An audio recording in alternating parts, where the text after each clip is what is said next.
अथ श्री गोविन्दाष्टकम्।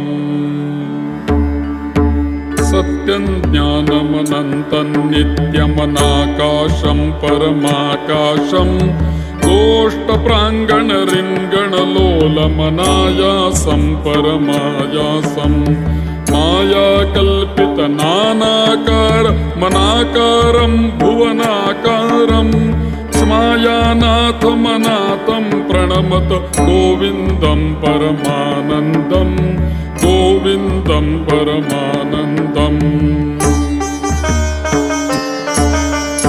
कृत्स्नामत्सिहेति यशोदा ताडनशैशवसन्त्रासं व्यादितवक्त्रालोकितलोका लोकचतुर्दशलोकालिम् लोकत्रयपुरमूलस्तम्भं लोकालोकमनालोकं लोकेशं परमेशं प्रणमत गोविन्दं परमानन्दं गोविन्दं परमानन्दम्।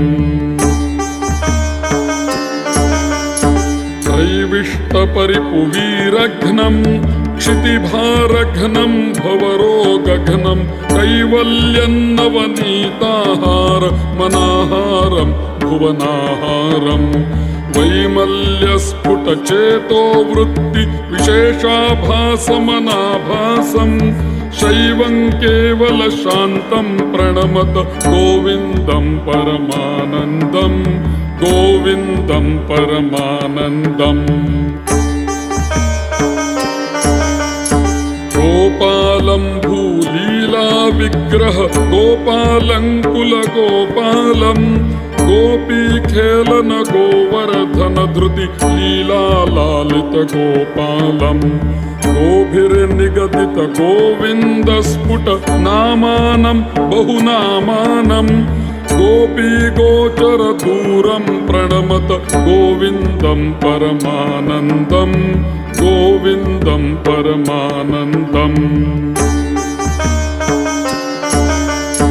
गोपीमण्डल गोष्ठीभेदं भेदावस्थमभेदाभं शश्वद्गोकुरनिर्धूतोद्धत धूलीधूसर सौभाग्यं श्रद्धा भक्ति गृहीतानन्दं चिन्त्यं चिन्तित सद्भावं चिन्तामणिमहिमानं प्रणमत गोविन्दं परमानन्दं गोविन्दं परमानन्दम्। स्नानव्याकुलयोषितवस्त्रमुपादायागमुपारूढं व्यादित्सन्तीरथदिग्वस्त्राह्युपदातुमुपाकर्षन्तं निर्धूतद्वयशोकविमोहं बुद्धं बुद्धेरनन्तस्थं सत्तामात्रशरीरं प्रणमत गोविन्दं परमानन्दं गोविन्दं परमानन्दम्।